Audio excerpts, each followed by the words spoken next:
다 갖추고 있지만 이 차는 한 가지 없는 게 있죠. 이거 아반떼는 있는데 이런 게 있습니다. 미디어 드라이빙 데이. 진짜 여러분들 이 안에 뭐가 있는지 아마 보시면 깜짝 놀라실 겁니다. 나 진짜 이거 재밌다. 우리 시승할 때마다 이런 거 좀 하자. 출발 전 음성 인식 버튼 누르고 2000 이진상회 가자라고 말해보세요. 2000 이진상회 가자. 첫 번째, 잘 됩니다. 이효리 씨가 많이 가신다는 이진상회. 핑클의 이진이 하는 상회인가? 음성 인식 버튼을 누르고 꽃 엔딩 틀어줘. 노래를 부른 가수의 이름을 홍보팀장에게 음성으로 문자를 발송하세요. 난 당연히 장범준인 줄 알았어. 근데 버스커였구나. 여기 함정이 있었네. 버스커라고 문자 메시지 보내줘. 이런 게 된다고? 문자가 전송되었습니다. 진짜 잘 되는 거예요. 음성 인식도 잘 되고 기능도 훌륭하고 이건 진짜 훌륭한 겁니다. 왜 이게 이렇게 훌륭한가 했더니 그냥 이 차 안에 네이버 클로버를 붙였어요. 네이버 클로버 스피커 아시죠? 음성인식 스피커. 그거 그냥 붙인 거예요. 열심히 만들 필요가 없어. AI 스피커 얼마나 많이 나오는데 그냥 그거 붙이면 되는구만. 이렇게 별로 노력 안 하고도 이렇게 쉽게 갈 수 있는 방법이 있었네. 네이버 클로버 괜찮네요. 우리 집에도 하나 놓을 만한데? 김한용이 누구야? 2016년에 사망한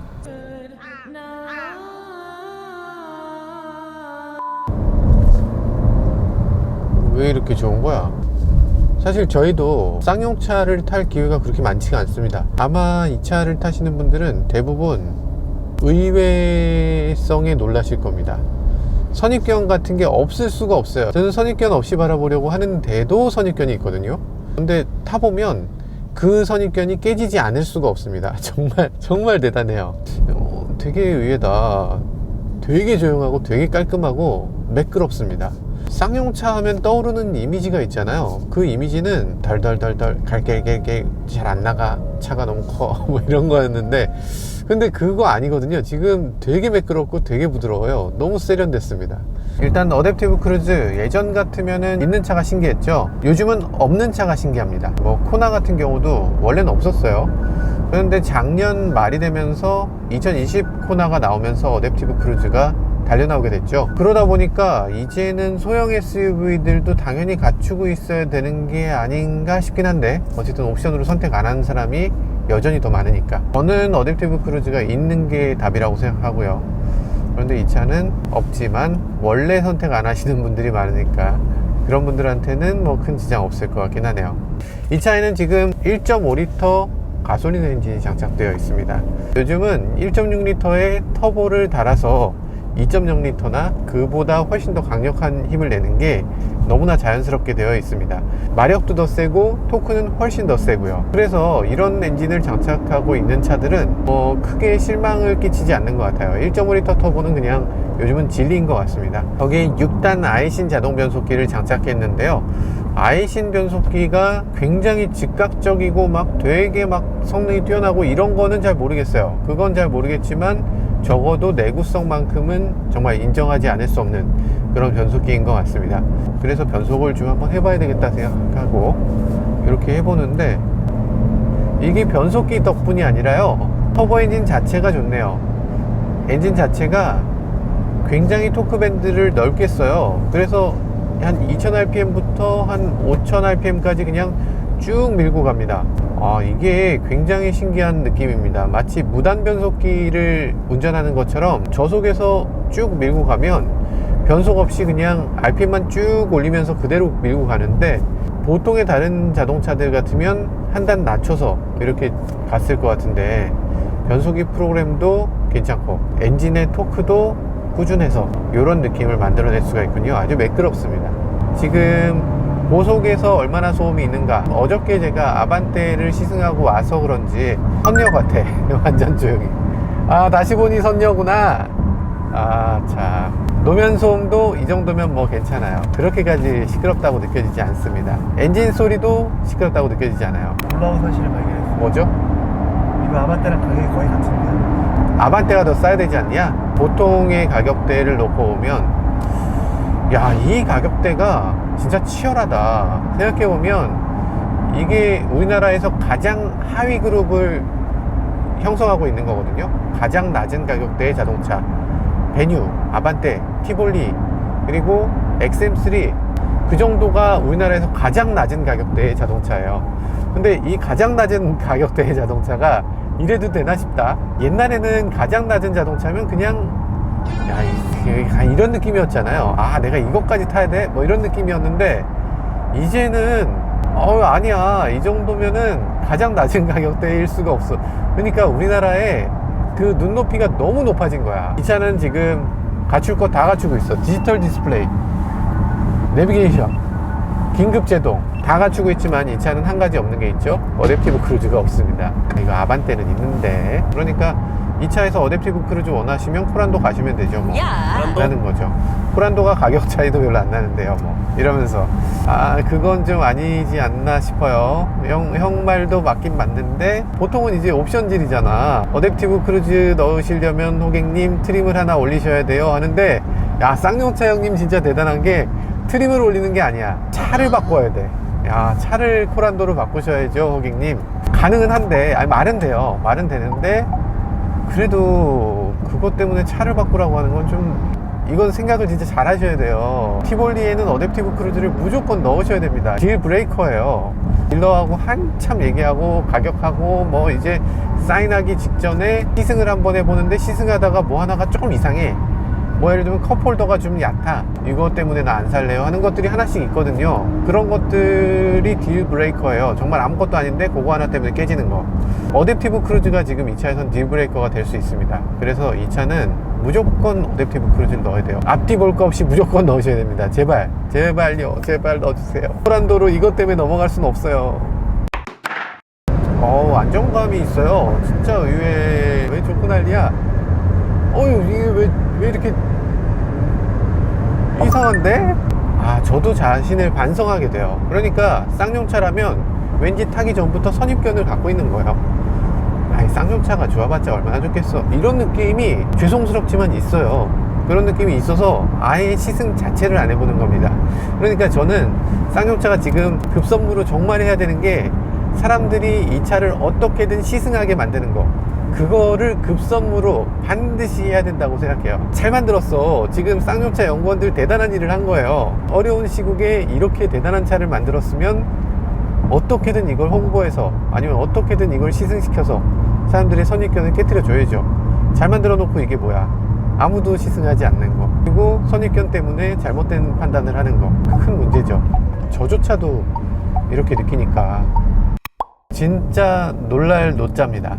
부드러우면서도 고속에서도 안정감이 있어. 핸들의 조향 감각도 괜찮아요. 우리나라 자동차 만들기 실력이 여기까지 왔구나.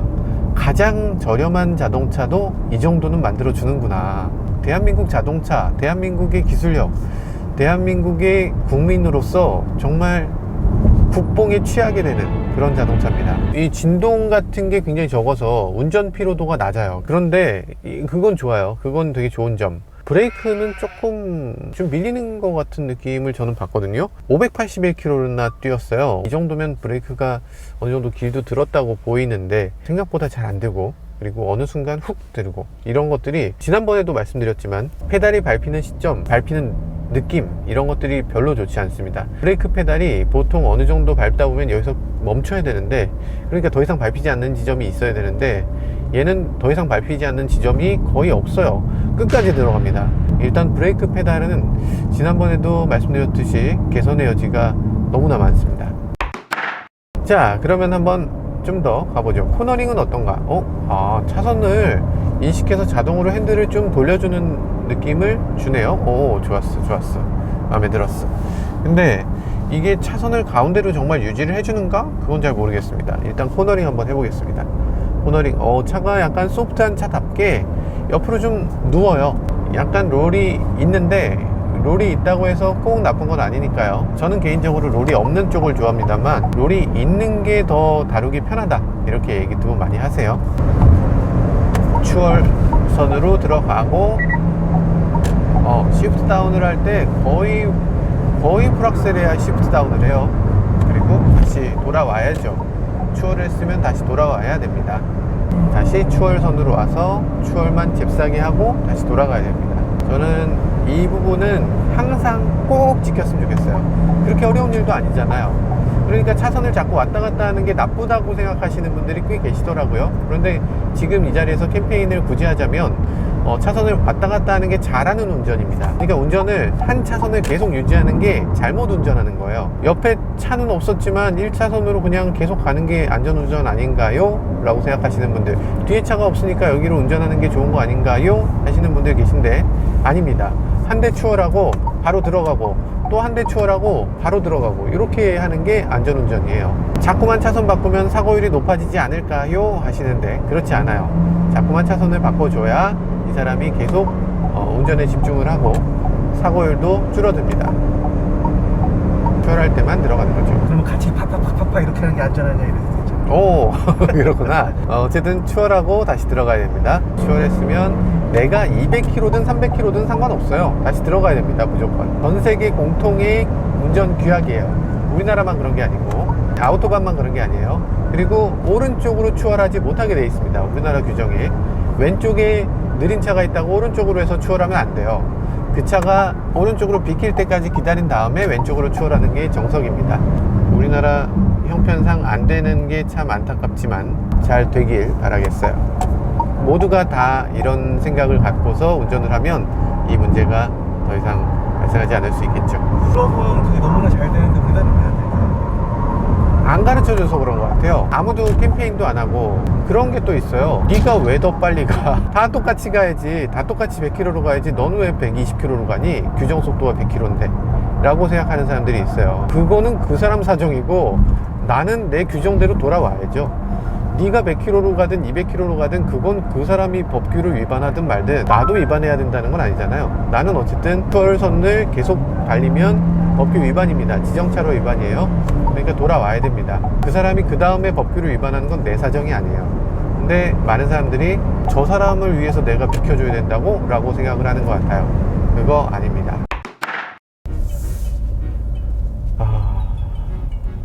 편안한 차죠. 아주 편안하게 잘 만든 차입니다. 뭐 칭찬할 만해요. 그런데 어쨌든 자동차를 선택할 때 자동차의 주행 성능이라든지 이런 엔지니어링적인 부분을 높이 평가하는 게 아니라 많은 분들이 뭐 디자인이라든지 브랜드라든지 이러니까 상품성보다 마케팅적인 부분을 쌍용차는 조금 더 많이 더 신경 써야 될 것 같습니다. 차 잘 만들었는데 잘 만들면 뭐예요? 약간의 사소한, 정말 약간의 아쉬움, 그게 딜브레이커가 되고 마는데. 같은 티 입으셨네요. 같은 티? 저랑 같은 티. 셔츠? 셔츠 광고 안 보셨어요? 그게 뭐예요? 엉키모티 뭐야? 같은 티, 프리티? 그러니까 쌍용은 무슨 아재의 오늘 행사 이름이 뭐냐면요, 리스펙. 이 차는 리스펙 티볼리래. 스펙을 새롭게 해서 리스펙이야.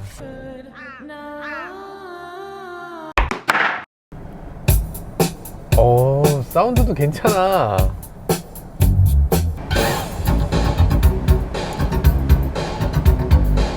아우! 트와이스 노래 틀어줘. 요즘은 블랙핑크 아닌가요? 블랙핑크는 트와이스하고 비교하는 급은 아니죠. 제니 모르세요, 제니? 뭐 나연이나 뭐 이렇게. 아니 어디 나연이 딸이. 아니 지금 뭐 제니도 뭐 나중에 크면 언젠간 트와이스처럼 될 수 있겠죠. 제니는 솔로 광고도 많이 찍는다고요. 솔로 트와이스는 그런 거 없잖아요. 찍으시더라고. 아니 그게 뭐 그런가? 아니 그러니까 블랙핑크에 그만큼 제니만큼 그렇게 훌륭한 멤버가 별로 없다는 얘기야. 많아서 트와이스는 뭐예요?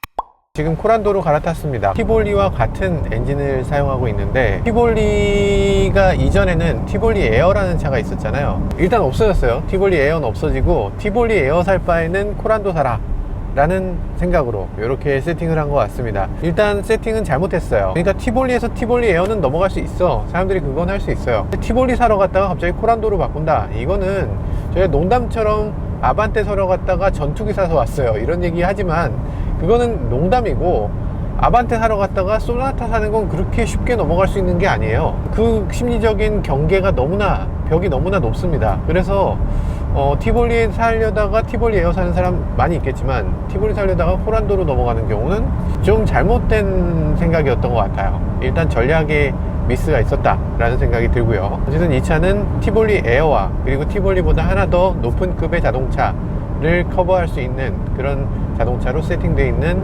차입니다. 주행 감각은 티볼리하고 이 차하고 비교해보면 저는 티볼리가 조금 더 좋다고 생각합니다. 약간 더 낮고 약간 더 다루기 좋은 그런 느낌이 드는데, 이 차는 티볼리보다 확실히 더 높고 SUV의 성향을 더 강조하기 위해서 노력한 것 같아요. 코란도와 티볼리의 그 경계가 너무나 없다, 너무나 둘이 겹친다고 생각을 해서 굳이 티볼리하고 구분을 짓기 위해서 차체를 조금 높인 것 같은데, 안 높이는 게 낫지 싶네요. 조금 더 와일드하게 하면서 높였으면 괜찮았을 텐데 지금은 조금 와일드함이 좀 떨어지네요. 이게 앞쪽 보닛이 굉장히 눈에 확 들어오거든요. SUV들은 보닛을 볼 수 있는 차들이 간혹 있어요. 이런 경우는 주의해야 될 게 하나 있어요. 보닛이 떨리지 않아야 된다는 거죠. 근데 이 차는 보닛이 약간씩 떨립니다. 그런데 그게 뭐 별거 아니에요. 뭐 대수야 할 텐데 굉장히 거슬립니다. 저는 좀 유별나게 보는 사람인가 봐요. 보통은 아마 안 보이시리라 믿습니다. 이 차는 엔진과 변속기가 티볼리하고 거의 같습니다. 티볼리는 163마력, 이 차는 170마력이니까 한 7마력도 높은 거예요. 그런데 그 7마력의 차이를 느낄 수 있느냐? 아마 거의 못 느낄걸요. 차는 조금 더 무겁습니다. 그러니까 상대적으로 티볼리가 잘 나가는 만큼 잘 나가진 않아요. 티볼리가 어쨌든 주행을 해보면 이 차가 정말 재밌게 발랄하게 탈 수 있는 차네, 좋네, 기분 좋네 라고 느낄 수 있는 그런 차입니다. 이 차 코란도는 엔진이라든지 변속기라든지 이런 것들을 공유하기 때문에 더 고가의 차라는 느낌을 상대적으로 덜 받게 돼요. 그런데 잘 보면 가격 차이가 그렇게 크지 않기 때문에 뭐 공유하는 거 뭐 충분히 이해가 돼요. 나는 티볼리 타는 거 다 좋은데, 티볼리 정말 다 좋은데 한 가지 아쉬운 게 공간이야 라고 느끼시면 이쪽으로 넘어올 수가 있는 거죠. 티볼리에서 가장 많이 팔리는 게 중간 트림일 거잖아요. 2119만원, 그리고 이 차는 2500만원대이기 때문에 사실 둘의 가격 차이가 300만원 정도 납니다. 300만원 정도라 잠깐 어떻게 보면 조금 넘기 힘들 법 하면서도 넘어갈 수 있을 것 같은 그런 가격대거든요. 그래도 만약에 둘 중에 하나 선택하라면 더 잘 달리는 차는 확실히 티볼리인 것 같아요. 그리고 저도 개인적으로 제가 원하는 차에 가까운 건 티볼리 쪽이 조금 더 가까운 것 같습니다. 그거는 어디까지나 제 취향이라는 거고요. 많은 분들은 아마 SUV를 사실 때 조금이라도 넓은 공간, 조금이라도 넓은 트렁크, 이런 것들을 더 중요하게 생각하시잖아요. 그래서 그런 것들을 중요하게 여긴다면 코란도로 넘어오는 분들도 적지 않을 것 같아요. 티볼리와 코란도는 많은 부분을 공유하는 차인데, 지금 이 코란도와 티볼리가 공유하지 않았으면 좋았겠다 싶은 거는 역시 브레이크입니다. 티볼리에서도 그렇지만 이 차도 브레이크가 진짜 끝까지 다 밟히니까, 브레이크 끝까지 다 밟히는, 이게 딱 소리 날 때까지 밟히거든요. 요거는 개선해야 되는 부분이에요. 시승차에도 풀옵션을 주지 않고 사륜구동도 주지 않고 이 조금이라도 절약하려는 이 쌍용차의 마음, 조금이라도 절약해서 차값을 더 깎아주려는 쌍용차의 의지. 이 차는 그럼 토션빔인가요? 당연히 멀티링크. 왜 그렇게들 멀티링크를 좋아하실까? 멀티링크가 뭐 어떻게 보면 좋은 건 맞지 않나요? 멀티링크라는 말 자체가 좋죠. 일단 뭐 링크가 더 많다, 당연히 링크가 적다는 것보단 좋은 거지. 근데 이 차 링크를 보면 아시겠지만 별거 없어요. 되게 단순한 그냥 막대기 이렇게 되는 멀티링크거든요. 이거 딱 봐도 허술해. 요즘 우리나라 멀티링크들 그냥 그래요. 옛날 뭐 5링크니 뭐 이런 거 아니에요. 그냥 이렇게 양쪽으로 이렇게 되는 그런 멀티링크인데, 짤할 분들은 얼라이먼트는 확실히 그렇다고. 맞습니다. 얼라이먼트를 위해서는 멀티링크로 되어 있는 게 훨씬 유리하죠. 근데 문제는 우리나라에 있는 자동차들 대부분의 멀티링크는 불필요하게 틀어질 수 있어요. 그러니까 멀티링크를 할 때 결국에는 이 멀티링크를 어떤 식으로 고정하느냐, 철판을 찍어서 만든 철판 두 개로 고정해요. 이게 철판이니까 이렇게 움직인단 말이에요. 그래서 결국에는 잘 틀어집니다. 토션빔이면 거의 안 틀어져요. 토션빔은 틀어질 일이 별로 없어. 물론 틀어지고 나면 그걸 바로잡는 건 너무 어렵지. 그런데 멀티링크는 사실 뒤쪽이 틀어지는 일이 굉장히 흔한 일이고 자주 얼라이먼트를 봐야 되는 경우가 있다. 그럼 스포티한 자동차들은 다 멀티링크로 하잖아요. 하실 수 있는데 특히 레이스카 같은 경우는 이 얼라이먼트 값을 조정해서 직진성을 더 우수하게 하거나 코너링 성능이 더 좋도록 이렇게 바꾸는 경우가 있어요. 자유롭게 세팅이 가능한 거죠. 멀티링크로 하면 더 자유롭게 세팅할 수 있으니까 당연히 더 좋아요. 당연히 더 좋아요. 그건 자유롭게 세팅할 때 얘기지. 세팅 안 할 거면 글쎄 내구성이 더 좋은 방식을 선택하는 게 더 좋을 수도 있는 거예요.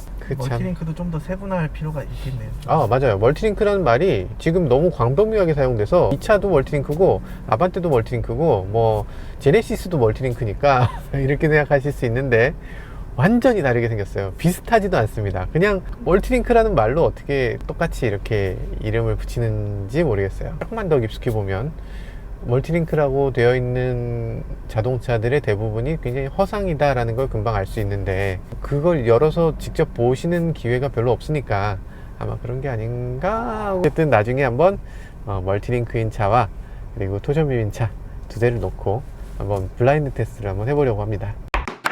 우리나라에서 LETG를 이어가는 차는 거의 없었잖아요. 예를 들면 기껏 해봐야 갤로퍼 같은 차를 다시 한번 리스토어하는 정도? 뭐 그런 정도가 지금 과거의 영광을 다시 되살리는 거의 유일한 일이 아닌가 싶은데, 사실 자동차 회사들이 옛날의 자동차들을 그대로 만드는 것도 그렇게 나쁘지 않은 것 같아요. 예를 들면 코란도 같은 차를 그냥 만든다. 코란도의 그 이미지 그대로 거기서 현대적으로만 만들어서 G바겐이라든지 지프라든지 이런 차들 크게 바꾸지 않잖아요. 그런 것들이 사실 우리나라에서도 하나쯤 있어 봄직한데 개인적으로 옛날 코란도를 다시 되살리는 건 어땠을까 하는 생각을 합니다. 지금 이 차 코란도인데 과거의 코란도의 느낌은 전혀 없거든요. 그게 너무 아쉬워요. 자, 어쨌든 지금 이 차 생각보다 굉장히 좋은 차입니다. 예전 같으면 쌍용차는 뭔가를 조금 뭔가 좀 주행 성능이 이상하든가 소음이 있든가 뭐 기능이 이상하든가 뭐 이런 게 있었습니다. 그런데 이제는 쌍용차 엔지니어들 굉장히 잘했어요. 그래서 더 이상 뭔가 참고 탄다거나 이런 느낌이 아니라 나는 이게 좋기 때문에 이 차를 선택한다 라고 얘기할 수 있는 그런 자동차가 된 것 같습니다. 전반적으로 상당히 마음에 드는데 문제는 디자인적인 요소들이 상대적으로 많이 올드해졌어요. 이 차를 처음 디자인할 때는 아마 최신 디자인으로서 크게 나쁘지 않았을 것 같습니다. 그런데 이래저래 뭐 어려운 사정 뭐 이런 것들을 다 겪으면서 점점 이 디자인이 조금 올드하게 느껴지는 그런 부분이 생길 수밖에 없었던 것 같아요. 이 차의 다음번에 뭔가가 나온다면 아마 그 차는 이보다 훨씬 더 디자인적인 요소든지 기능적인 요소라든지 그런 것들이 훨씬 더 뽐낼 만한 그런 요소를 갖추고 있게 되기를 기대해 봅니다. 지금까지 저는 모카 김한용이었습니다. 감사합니다. 안녕하세요. 네. 저희 유모차 밀고 가는 분이 저 팬이신가 봐요. 인사를 하시네요.